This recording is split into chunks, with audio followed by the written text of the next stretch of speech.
नमस्कार, मैं मोनाली। स्वागत है आप सभी का टीटीएस इंडिया पर।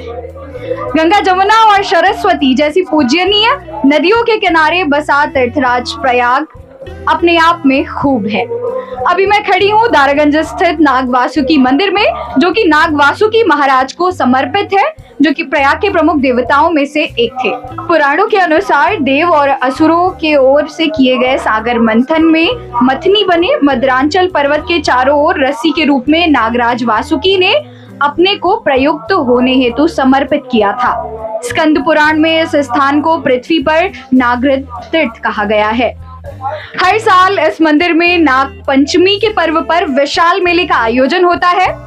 ऐसी मान्यता है कि गंगा में स्नान करने के बाद इस मंदिर में आकर जो भी इस देवता का दर्शन करते हैं, उन पर से सर्प दोष पूरी तरह से हट जाता है और उनके किए गए पापों का नाश हो जाता है। आइए जानते हैं इस मंदिर का इतिहास क्या है, यहीं के पुजारी जी से। पंडित जी, अपना नाम बता दीजिएगा। पंडित श्याम बिहारी मिश्रा, पुजारी नागवासुकी मंदिर, प्रयागराज। कितने साल से आप यहाँ पर हैं? मैं 16 साल से यहीं। 16 साल से। महाकुंभ को लेकर तैयारियां कैसी चल रही हैं शहर में? देखिए, महाकुंभ को प्रशासन करना है। हमारे मंदिर की तरफ से पूरी यहाँ पर प्रशासन की तरफ से हमें खूब आगाह करा है प्रशासन को, क्योंकि यहाँ जो कम से कम 5-6 लाख आदमी दर्शन करता है, तो ये प्रशासन का काम है कि यहाँ वो व्यवस्था करें अपना स्वयं। बाकी तो मंदिर का निर्माण हो रहा है। हम अपनी तरह से यही करते हैं, जो यात्री आवे भगवान के अच्छी तरह दर्शन करें, आशीर्वाद पावें और प्रसन्न होके जाएं। ये नागवासुकी मंदिर शंकर जी के गले के नागों के राजा है नागवासुकी। थोड़ा सा पंडित जी मंदिर के इतिहास के बारे में बता रहा हूँ। ये 8000 वर्ष पुराना मंदिर है। जब समुद्र मंथन हुआ था तो नागवासुकी जी जो हैं वो इनको रस्सी बनाया गया था और रस्सी की तरह बटे जा रहे थे। तब समुद्र मंथन हुआ तो अमृत कलश निकला। विष्णु भगवान ने मोहिनी का रूप धारण करके उसमें से 2 भाग कर दिया अपनी शक्ति से, एक तरफ अमृत, एक तरफ मदिरा। तो राक्षसों को जो है मदिरा पिला रहे थे, देवताओं को अमृत। राहु जान गया कि हमारे साथ देवता छल कर रहे हैं। वो सर्प का भेष बना के देवताओं की लाइन में बैठ गए। भूलवश विष्णु भगवान ने उन्हें अमृत पान करा दिया। जब स्मरण किया कि ये तो राहु है, जब तक सुदर्शन तक से गर्दन काटी, जब तक वो अमृत पान कर चुका था। 2 भाग हो गए, एक राक्षस के 2 राक्षस, ऊपर का भाग राहु, नीचे का केतु, जो आज भी लोगों को परेशान करते हैं कुंडली में। यहाँ पर विशेष करके काल सर्प राहु की पूजा होती है, क्योंकि गर्भगृह में 9 नाग राहु केतु उनकी पूंछ में सभी विराजमान है। समुद्र मंथन जब रस्सी की तरह बटे गए तो इनके शरीर में अग्नि ज्वाला पैदा हो गई।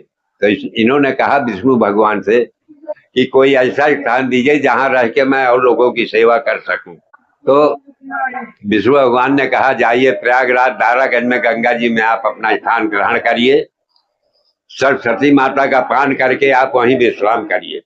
जब इन्होंने सरस्वती माता का पान किया तो सरस्वती माता पाताल लोक चली गई। ये गंगा जी में कम से कम 7000 वर्ष पड़े रह गए।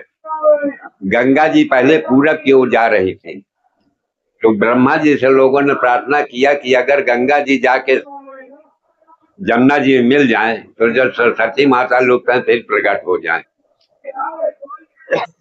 तो पहला एक दशाश्वमेध घाट प्रयागराज, एक दशाश्वमेध बनारस में है, एक दशाश्वमेध घाट प्रयागराज में। यहाँ पे शंकर जी की स्थापना किए ब्रह्मा जी। जब यज्ञ किए तो सब देवता यज्ञ में शामिल हुए। तो वासुकी जी भी गए। यज्ञ के पश्चात जब वासुकी जी वापस आने लग गए तो विष्णु भगवान ने कहा ब्रह्मा जी से कि अब इनको यहीं स्थापित कर दीजिए, इनकी महिमा कोई नहीं जानता है। वे नाराज हुए, क्रोधित हुए कि इतने वर्ष में पढ़ा हूँ, आज मेरी याद आई है। कहे नाराज ना होइए, अगर कुछ मांगना है तो मांगे। इन्होंने 3 वचन मांगे। पहला वचन मांगा कि जो संगम में, कुंभ में, अधिक मास में, सावन के महीने में जो भी दर्शन स्नान करने आएगा, अगर मेरे दर्शन नहीं करेगा तो कोई फल की प्राप्ति नहीं होगी, और जिसको ज्ञान नहीं है उसके लिए क्षमा। दूसरा वचन मांगा काल सर्प राहु की पूजा प्रथम मेरे स्थान में होगी, द्वितीय उज्जैन, तीसरी नासिक, क्योंकि 3 ही जगह इनका स्थान है। यहाँ प्रथम इसलिए कि मैं साक्षात विराजमान, और मैं दर्शन मात्र से ही 4 आने का निवारण करूंगा। जो आदमी श्रद्धा से मेरे दर्शन करेगा दर्शन मार्ग से 4 आने कष्ट निवारण करूंगा। तीसरा वचन मांगा, यहाँ 12 माधव हैं, उनकी परिक्रमा होती है। योगी जी 11 मंदिर बनवा रहे हैं, क्योंकि 12वां जो है गंगा जी में लुप्त है। तो 11 मंदिर कौन कौन से हैं पंडित जी? 11 मंदिर मैं आपको लिस्ट दे सकता हूँ, मुझे वाली याद नहीं है। ठीक है। 11 मंदिर यहाँ पर हैं और 12वां मंदिर जो है वो सरस्वती माता गंगा जी में लुप्त है। तो उन्होंने कहा कि उनकी परिक्रमा होती 12 माधव की, तो उसमें मेरी परिक्रमा होनी चाहिए। और वह माधव बेड़ी माधव पहले दोनों मंदिर यहीं ईशानपुर में थे। गंगा जी में दोनों मंदिर ध्वस्त हो गए। जब ध्वस्त हो गए तो हमारे पास ना जगह थी ना पैसा था, तो हमने अश्वमाधव का मंदिर यहाँ एक मूर्ति स्थापित कर दी, जो कि अब मंदिर बन रहा है। अभी हमने मूर्ति जो है 65,000 में बनवाई है, अब स्थापित हो जाएगी कुंभ के टाइम पर। और बेड़ी माधव वहां महान जी ने बना लिया है। जब शाम को हम आरती करते हैं 10 बजे रात में, तो बेड़ी माधव जी का बिस्तर यहीं लगाया जाता है। रात तो यहीं निवास करते हैं, सवेरे प्रस्थान करते हैं। और ये बेड़ी माधव के महंत को श्रापित है कि वो साल में एक बार स्वयं परिक्रमा करने आएंगे, बेड़ी माधव की खड़ाऊ लेकर के। वो साल में आते हैं। और सावन के महीने में नाग पंचमी के दिन जो भी मेरे श्रद्धा से दर्शन करेगा, दर्शन मार्ग से काल सर्प की शांति करूंगा। यहाँ सावन के महीने में कम 5-6 लाख आदमी दर्शन करता है, बहुत भीड़ होती है। लोग दर्शन नहीं कर पाते, इसलिए यहाँ कम 250-300 पूजा भी होती है काल सर्प राहु केतु के। और यहाँ जो भी आता है श्रद्धा से दर्शन करता है, उसकी मनोकामना पूर्ण होती है। वैसे तो अभी तो नया निर्माण हो रहा है मंदिर में योगी जी द्वारा, पर्यटन विभाग द्वारा, पर यह है कि सुचारू रूप से काम नहीं हो रहा है जैसा होना चाहिए। जैसे क्या क्या दिक्कतें हमें? ढंग से होना चाहिए, वो ढंग से काम नहीं हो रहा है, बहुत सुस्त हो रहा है। उम्मीद है कि उन तक उल्टा सीधा घसीटेंगे, सही नहीं कर पाएंगे। पंडित जी, जैसे जो श्रद्धालु हैं, अगर वो मंदिर प्रांगण में रुद्राभिषेक या हनुमान चालीसा का पाठ कराना चाहते हैं, तो उसके लिए क्या है, मतलब कितनी लागत लगेगी, समय क्या है? देखिए, लागत नहीं हम बतलाते हैं, आपको करना है, हम आपको स्थान दे देंगे।